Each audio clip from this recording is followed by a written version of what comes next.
যথাযথ নিরাপত্তা ব্যবস্থা না থাকায় খিলগাঁওয়ে অভিযান চালিয়ে নাইটিঙ্গেল স্কাই ভিউ নামে একটি 7তলা ভবন বন্ধ করে দিয়েছে সিটি কর্পোরেশনের ভ্রাম্যমাণ আদালত।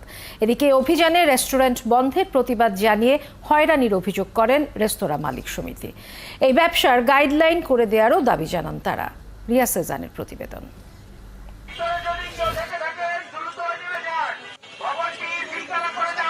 খিলগাঁওয়ের 7তলা এই ভবনের প্রতিটি ফ্লোরেই আছে একাধিক রেস্টুরেন্ট। ভবনের সরু সিঁড়িতে আবার রাখা হয়েছে সিলিন্ডার, অর্থাৎ আগুন লাগলে এই সিঁড়ি বিপদে উদ্ধার পাবার বদলে পরিণত হবে মরণ ফাঁদে। সিটি কর্পোরেশনের অভিযানের খবরে আগেই পালিয়ে যান ভবন মালিক। নাইট অ্যাঙ্গেল স্কাই ভিউ নামের ভবনটি সিলগালা করে ভ্রাম্যমাণ আদালত। ফলে অনির্দিষ্টকালের জন্য বন্ধ হয়ে গেল ভবনে থাকা রেস্টুরেন্টগুলো। খিলগাঁও বেলি রোড সহ রাজধানীতে যখন এমন অভিযান, তখন পল্টনের রেস্টুরেন্ট মালিক সমিতির কার্যালয়ে ছিল মালিক শ্রমিকদের ভিড়। একজনের অপরাধ হাজার জনের অপরাধ হতে পারে না।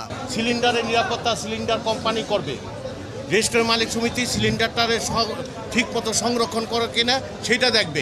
গেল দুদিনের অভিযানে বন্ধ হয়েছে 40টিরও বেশি রেস্টুরেন্ট, আটক হয়েছে 20 জনেরও বেশি শ্রমিক কর্মচারী,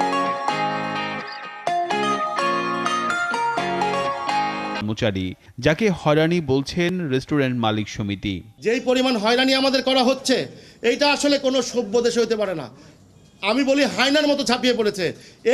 এই করাপ্টেড অফিসারগুলো এতদিন ঘুমায় ছিল কেন? সিলিন্ডার কি আমরা বানিয়েছি? সিলিন্ডার তো বাজার থেকে কিনেছি। এখন বলতে সিলিন্ডারের বিস্ফোরক লাইসেন্স লাগবে। কত লাইসেন্স নিব? তাদের দাবি, সরকারের বিভিন্ন দপ্তর থেকে সনদ নেওয়ার পরও যদি তাদের ব্যবসা অবৈধ হয়ে থাকে, তাহলে এই সনদের অর্থ কি? আমাকে হয় ট্রেড লাইসেন্স উত্তর সিটি কর্পোরেশন দিয়েছে, নয় দক্ষিণ সিটি কর্পোরেশন দিয়েছে, তাহলে কেন দিল? এখন যদি রাজ্যের অনুমতি না থাকে তাহলে এতদিন কেমনে চললো? কেন অনুমতি ছাড়া আমাকে ব্যবসা করতে দিল? ওই ভবন মালিক কেন দিল? তাহলে আমরা যে বিনিয়োগ করেছি এই ক্ষুদ্র উদ্যোক্তা, সমস্যা হচ্ছে আমাদের দেশে ক্ষুদ্র উদ্যোক্তাদের বাঁচতে দেওয়া হবে না। টাস্ক ফোর্স গঠন করে রেস্টুরেন্টগুলোকে কমপ্লায়েন্সের আওতায় আনতে সময় বেঁধে দেওয়ার দাবি জানান তারা। আমাদের হয়রানি না করে একটা টাস্ক ফোর্স গঠন করে আমাদের রেস্তোরাঁ পরিচালনা করার সুযোগ দেন, যেখানে ঝুঁকি কম সেখানে কমপ্লায়েন্সের জন্য আপনি সুযোগ দেন। এইভাবে ঢালাওভাবে যদি রেস্তোরাঁ বন্ধ করে দেন, তাহলে তো আমরা কিভাবে বাঁচবো?